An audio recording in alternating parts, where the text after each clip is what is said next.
नमस्कार मंडळी, तुहिरे माझा मित्वाचा आजचा भाग आपण पाहत आहोत. म्हणजेच 2 मेचा फ्रेश असा रिव्ह्यू तुम्ही माझ्या आवाजामध्ये ऐकत आहात. आपण पाहतोय की अंजली जोरात ईश्वरी खाली ये म्हणून अशा हाक मारत असते. आणि आता अंजली खूपच जोरात हाक मारत असते. आता इतक्याच वल्लरी येते आणि ती सुद्धा लपून बसते. आता आजी म्हणतात की अंजू, अगं ही काय एवढी हाक मारते म्हणून सगळेजण घरातले ना हॉलमध्ये जमा होतात. आजी म्हणतात, अंजू काय झालं तुला एकदम? अगं मगाशी तर तुझा मूड चांगला होता, आता काय एकदम रागावली म्हणून. आता राजेश सुद्धा तिथे येतो. आता अर्णव आणि ईश्वरीला वरती बघून अंजली म्हणते खाली ये. अर्णव म्हणतो की अगं रिलॅक्स ताई, आणि आता ईश्वरीला हळूहळू असं म्हणत असतो. आता दोघी खाली येतात. ईश्वरी म्हणते काय झालं ताई? तर अंजली म्हणते त्या दिवशी घरी कोणी नव्हतं तर तू मुद्दामून यांच्या खोलीमध्ये गेलीस ना गं. आता अर्णव आणि ईश्वरी दोघे एकमेकांकडे बघायलाच लागतात. आता मामांच्याही लक्षात येते की अरे यांना कसं काय कळलं असेल म्हणून. तर राजेशनेच हे सगळं अंजलीला सांगितलेलं असते. आता आपण पाहतोय की अंजली म्हणते अगं त्याच्याकडे काय पाहतीस? मी तुला प्रश्न विचारलाय ना, मग तू उत्तर दे ना, त्याच्याकडे का पाहतीस तू? आता असं म्हणलं तर अर्णव आहे ना आज ईश्वरीची बाजू खूपच सांभाळून घेतो. आता बघा पुढे ना इथे खूप मोठा तमाशा होतो. आता राजेश म्हणतो अंजली मॅडम अहो माझ्या बोलण्याचा ना तुम्ही एवढा. तर अंजली म्हणते तुम्ही 1 मिनिट गप्प बसावं. आणि ईश्वरीला म्हणते नक्की तुझा काय प्रॉब्लेम आहे का यांच्याशी? यांना जाळ्यात फसून तुला यांना घराबाहेर काढायचा प्लॅन आहे का? सांग ना गं, नेमका काय प्रॉब्लेम आहे एवढा तुमचा? नेमकं एवढं हे सगळं कशासाठी करता? एवढं काय त्यांच्या मागे लागला? तेवढं त्यांनी काय बिघडवलं आहे तुमचं? कसला राग आहे तुमचा त्यांच्यावर? अंजलीनं गप्पच बसत नसते, कंटिन्यू बोलत असते. अंजली म्हणते की एकतर त्यांना काही आठवत नाही, ते स्वतःला सावरण्याचा प्रयत्न करतायत आणि तुम्ही त्यांच्यावरती असे आरोप करतायत. अर्णवलाही समजत नसतं नक्की आता अंजलीला काय झालंय ते. राजेश म्हणतो अंजली मॅडम अहो तुम्ही हे सगळं काय बोलताय? या दोघांना जर काय एवढा माझा राग असता तर यांनी आपल्या कनूची काळजी घेतली असती का? तुम्ही बघताय ना किती काळजी घेत आहेत ते आणि किती नीट सांभाळतायत ते आपल्या कनूला. वल्लरी येते ना बाहेर आणि म्हणते की नाही एवढं काही नीट सांभाळलेलं नाही आहे यांनी कर्णिकाला. अर्णव म्हणतो म्हणजे काय म्हणायचं काय मामी तुम्हाला? तर मामी म्हणते म्हणायचं नाही आहे काहीतरी दाखवायचे. आणि असं म्हणून मामी लगेच म्हणते आलेच हो मी, म्हणून आता तिथून निघून जाते. आता मामा, आकाश, आजी, अंजली यांना काहीच कळत नाही आणि वल्लरी तर आले म्हणून जाते. आणि आता बघा वल्लरी काय करते, छोट्याशा बाळाची जी गाडी असते ना तर त्या गाडीचं एक चाक तुटलेलं असतं. आता वल्लरी ती घेऊन येते आणि म्हणते हे बघा स्क्रोलरच्या या चुकलेल्या चाकावरून कळते ना की तुम्ही कर्णिकाची किती छान काळजी घेतली ती. आता असं ते चाक दाखवल्यानंतर त्या लगेच अंजलीला वाटतो ना अरे म्हणजे यातून माझं बाळ पडलं होतं की काय झालं असेल म्हणून. आता ही अंजली गोंधळ सुरुवात करायला लागते. आता बघा पुढे ही वल्लरी आहे ना लगेच म्हणते नशीब मी बघितलं म्हणून. काय रे हे कसं काय तुटलं या गाडीचं चाक? असं म्हणून ते चाक दाखवायला लागते अंजलीला आणि अर्णवला. आता राजेश तर मनात म्हणतो वा क्या बात आहे मामी, हात तुटलेल्या गाडीचं चाक दाखवून तुम्ही तर ना चौकारच मारलात. अरे वा मस्तच. असा हा राजेश खुश होतो. अंजली म्हणते तुम्ही दोघांनी काय केलं माझ्या कनू बरोबर? अरे ती त्या गाडीवरून पडली वगैरे नाही आहे ना असं म्हणायला लागते. आता अंजली ईश्वरी काहीतरी सांगण्याचा प्रयत्न करते पण ती ऐकतच नाही. अंजी म्हणतात अगं काय बोलतीस तू अंजली, जरा गप्प बस. तर अंजली म्हणते नाही अगं तिला काही मुकामार वगैरे लागला तर चला आपण जाणार बाळाचं स्कॅन करून घेऊया. अर्णव म्हणतो ताई स्टॉप इट अगं काय चाललंय हे तुझं सगळं? आणि आता बघा इथून पुढे अर्णव खूपच चिडतो. अर्णव म्हणतो की तू हेच ओळखलंस कामा दोघांना? हां बोल ना ताई असं म्हणतो. आणि पुढे म्हणतो की सगळी कामं बाजूला ठेवून आम्ही फक्त कनूची काळजी घेत होतो आणि तू काय बोलतेस? हे कसले आरोप करतेस ग तू तिच्यावर? आणि मामी तुला सांगून ठेवतो राहिला प्रश्न या गाडीच्या चाक तुटण्याचा ना, तर मी सांगतो मी इंदोर किचनमध्ये पडलेलीच नव्हती. काय झालं होतं ना की माझ्याकडून ना चुकून धक्का लागला आणि ती गाडी वरून खाली पडली आणि त्यावेळेस मी सुंदरला असं वाटलं की त्यात ती कनू आहे म्हणून ती किचनमधून धावत आली. त्यावेळेस ती पाय घसरून पडली आणि आता मग तिचा हात मोडला. आणि पुढे अर्णव सांगायला लागतो की पण त्या गाडीमध्ये ती कनू रडत होती म्हणून मी तिला ऑलरेडी उचललेलं होतं, माझ्या हातामध्ये होती कनू. कोणासाठी केलं हे सगळं मी इंदोरने? सांग ना कोणासाठीच ना, आणि तू काय आरोप करतीस ग तिच्यावरती? असा अर्णव बोलायला लागतो. वल्लरी म्हणते नाही तिचं ठीक आहे पण तुझं ठीक आहे पण या ईश्वरीचं काय? अर्णव म्हणतो काय ईश्वरीचं काय? ईश्वरी म्हणते म्हणजे मामी तुम्हाला काय म्हणायचं आहे काय? अहो आम्ही छोट्याशा बाळाची काय आमची दुश्मनी असणार आहे का? आता अंजली म्हणते पण यांच्याशी तर आहे ना ग तुझी दुश्मनी, म्हणून मुद्दामून गेली होतीस ना तू यांच्या रूममध्ये. आणि अंजली आता काही अर्थ काढते घालणारडे. अंजली म्हणते शेवटी आई तशी मुलगी. आता हे वाक्य ऐकल्यानंतर अर्णवला खूपच राग येतो. अंजली म्हणते हिच्या आईने आपल्या वडिलांना नादी लावलं आणि आता ही माझ्या नवऱ्याला नादी लावते. तर अर्णवचा एकदम हातच उचलतो ना ताई म्हणून, अर्णव अक्षरशः हात उचलतो हा अंजलीवरती.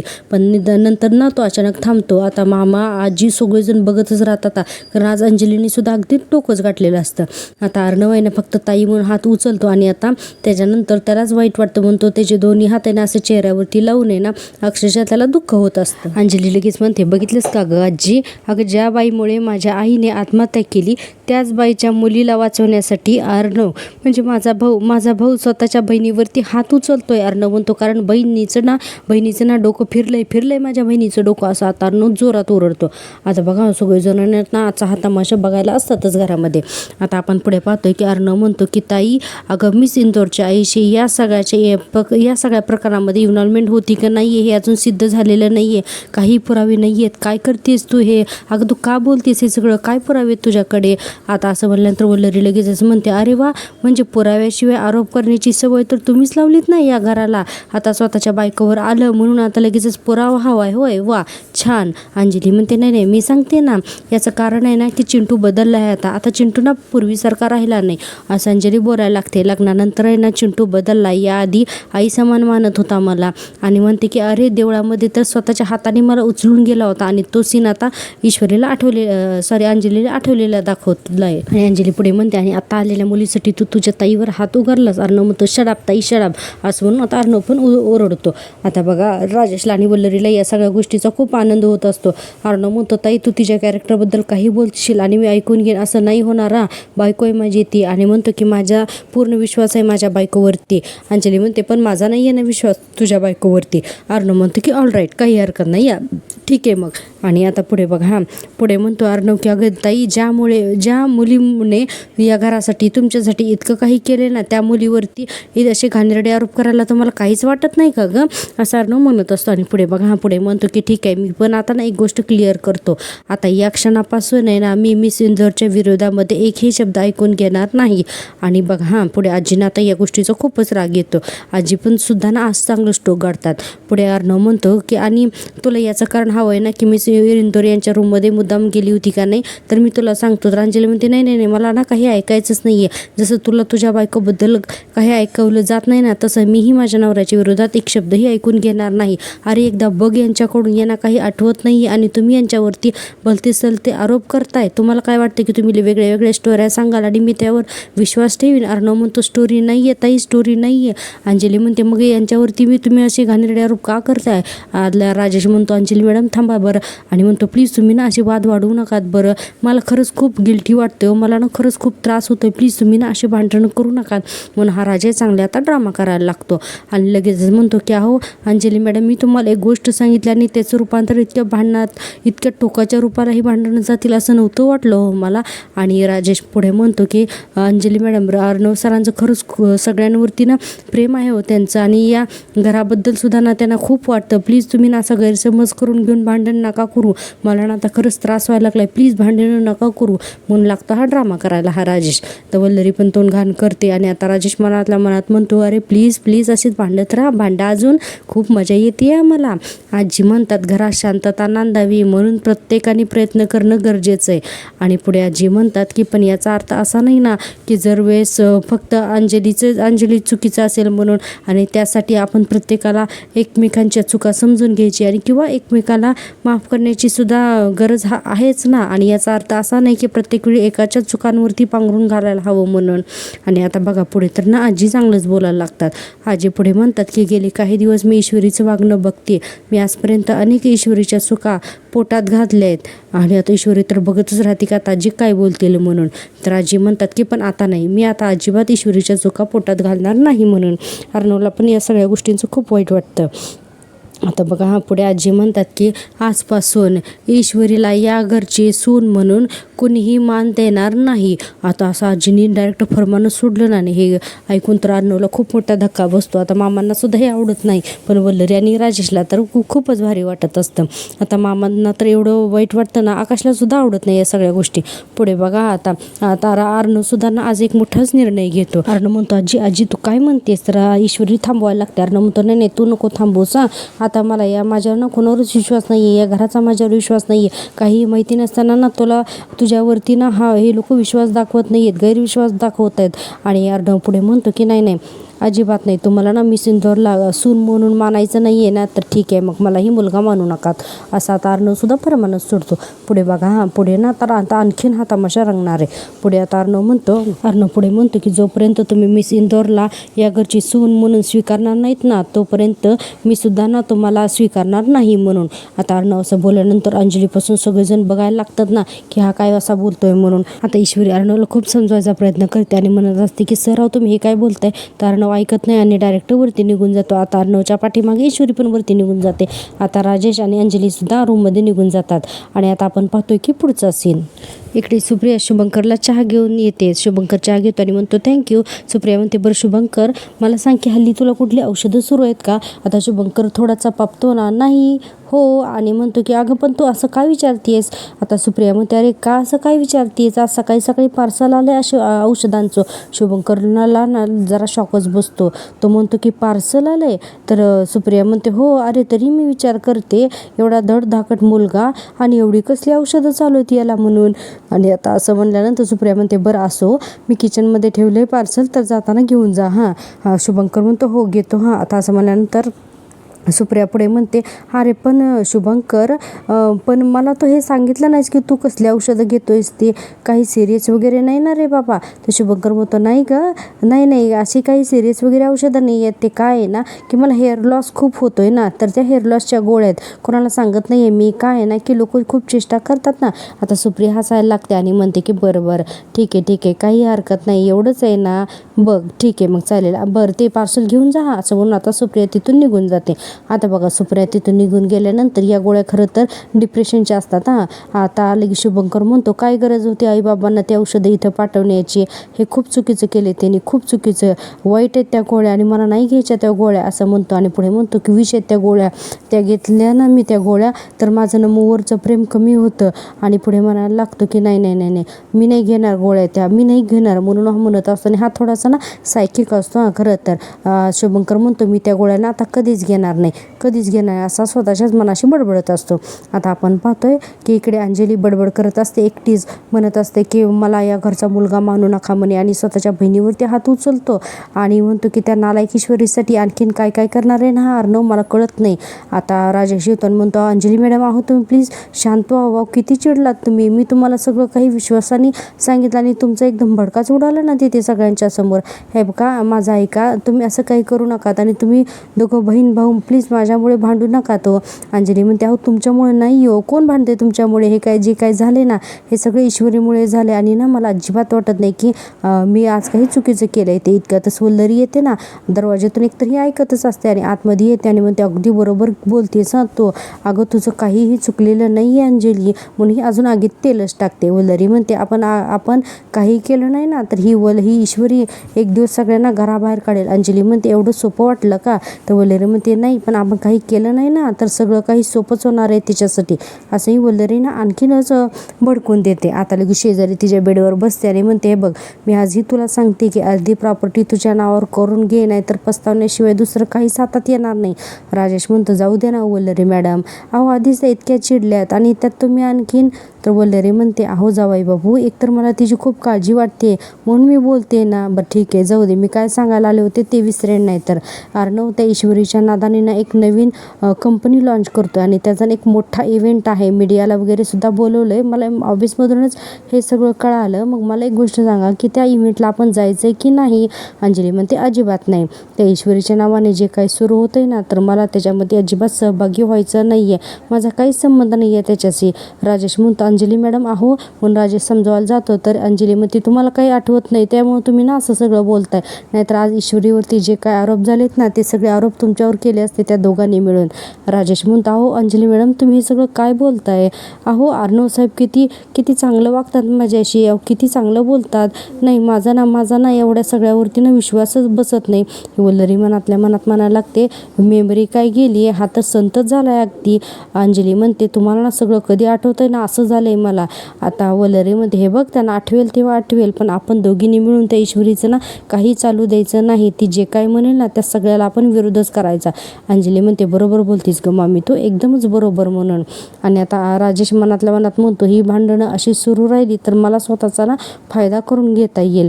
पण आता आधी अर्णव आणि मग माझ्या इंदोरी जिलेबीसमोर जाऊन आहे ना मला काहीतरी इमोशनल डायलॉग वगैरे मारायलाच हवेत. चला जातो मग मी आता इमोशनल डायलॉग मारायला, असं आता हा राजेश म्हणतो. आणि आता बघा आता अर्णव आणि ईश्वरीच्या रूममध्ये जायला निघतो. आता आपण पाहतोय पुढचा सीन. तर पुढच्या सीनमध्ये अर्णव यांना चिडून आता त्याच्या रूममध्ये आलेला असतो आणि आता ईश्वरी पण त्याच्या पाठोपाठ आलेली असते. ईश्वरी म्हणत असते की सर अहो सर प्लीज. अर्णव म्हणतो नाही नाही मी सिंदूर अजिबात नाही, सगळ्या लिमिट क्रॉस केल्यात तिने, this is not done at all. आता ईश्वरी म्हणत असते सर प्लीज तुम्ही शांत व्हा, रागाच्या भरात तुम्ही काही बोलताय. अर्णव म्हणतो रागाच्या भरात काही बोलतो मी, रागाच्या भरात मी काही बोलत नाही. इतक्यातच आहे ना आपण पाहतोय की मामा तिथे येतात. अर्णव म्हणत असतो सगळं चुकलंय त्यांचं. मामा आतमध्ये येतात आणि दरवाजा लावून घेतात आणि म्हणतात की काय झालं, आणि म्हणतात की तुमचा त्या राजेशला उघडा पाडण्याचा डाव आपल्यावरच कसा काय उलटला ते. आणि आता इतक्यातच राजेश येऊन दरवाज्यातनं हे सगळं ऐकत असतो. मामा पुढे म्हणतात त्याच वेळेला ना माझ्या मनामध्ये शंका आली होती की हे ना असं व्हायला नको, पण नेमकं हेच घडलं. अर्णव म्हणतो मामा तू हे सगळं खाली का नाही बोला, इथे येऊन का बोलतोयस. मामा म्हणतात काय बोलणार होतो सांग ना, काय बोलणार होतो मी खाली.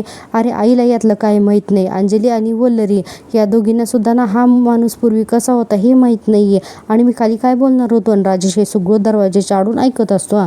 मामा म्हणत असतात मी काय बोलणार होतो, अरे बोलणंच खुंटलं ना माझं तेव्हा, असं मामा म्हणतात. मामासुद्धा ना खूप चिडलेले असतात या सगळ्या भांडणामुळे.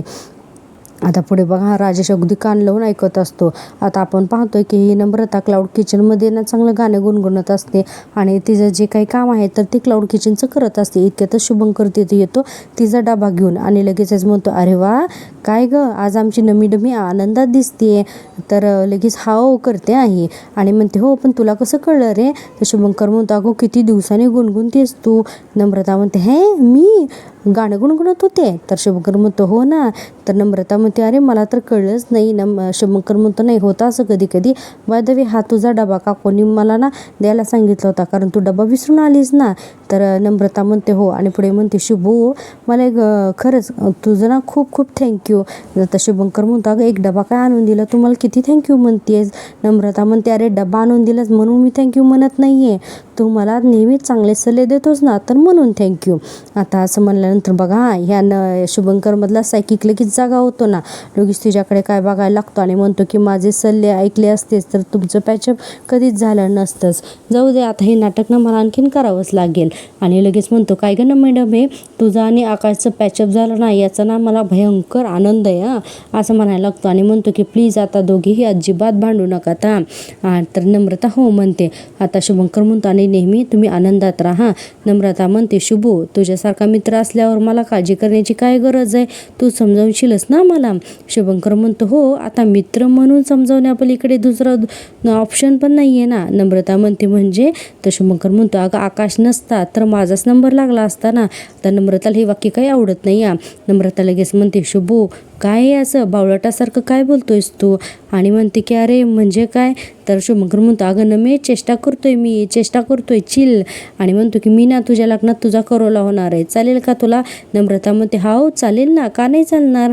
आता इतक्यातच ना तिला आकाशचा फोन येतो. लगेच ती म्हणते शुभू आकाश सरांचा फोन आले मी पटकन बोलून आले म्हणून लगेच हॅलो आकाश सर म्हणून ती बाहेर जाते ना बोलायला. आता ही नम्रता मोबाईल घेऊन जेव्हा बाहेर जाते तर हा शुभंकर लगेच म्हणतो की समजा आकाश जर का नसलास तर ही माझी होईल ना असा याच्या डोक्यात विचार यायला लागतो. आणि दिवसेंदिवस आहे ना हा शुभंकर जास्त सायकिक व्हायला लागतो आणि स्वतःशीच म्हणतो होईल ना का नाही नक्कीच नम्रता तुझीच होणार म्हणून.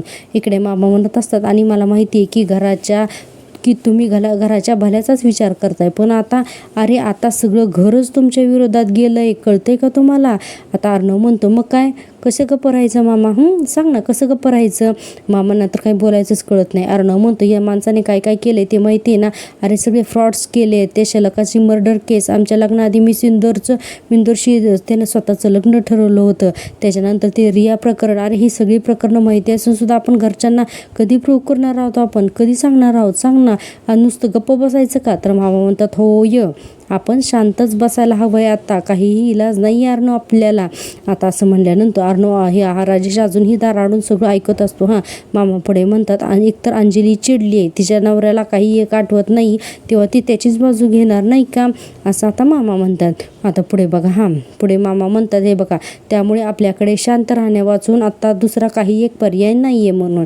आणि पुढे मामा म्हणतात की आणि हो ईश्वरी, मला कळतंय की हे सगळं जे काय आहे किंवा आपल्याला जे काही माहिती ती सगळ्यांना सांगायला हवं, पण ही ती योग्य वेळ नाही आहे, असं मामा आता ईश्वरीला सुद्धा समजावून सांगतात. आणि म्हणतात की तू जरा अर्णवला सांभाळून घे किंवा त्याला शांत कर म्हणून. आणि मामा म्हणतात, मी खाली काही परिस्थिती ना तर ते बघून आलो असं म्हणून आता मामा बाहेर निघतात. याचा अंदाज घेताना राकेश पटकन पुढे पळत जातो. आता मामासुद्धा रूममधून बाहेर येतात आणि आपण पाहतोय की ईश्वरी अर्णवला आता असं सांगत असते की प्लीज तुम्ही शांत व्हा म्हणून. आणि आता आपण पाहतोय की तू रे माझा मित्राचा आजचा हा भाग आहे ना तो इथेच संपतो. प्रेक्षकांना तुम्हाला जर का मी दिलेला रिव्ह्यू आवडत असेल ना तर प्लीज माझ्या चॅनलला सपोर्ट करा. चॅनल मॉनिटाईज होण्यासाठी तुमच्या सपोर्टची खूप गरज आहे, त्यामुळे प्लीज चॅनलला सबस्क्राईब करा आणि हो व्हिडिओला नक्कीच लाईक करा.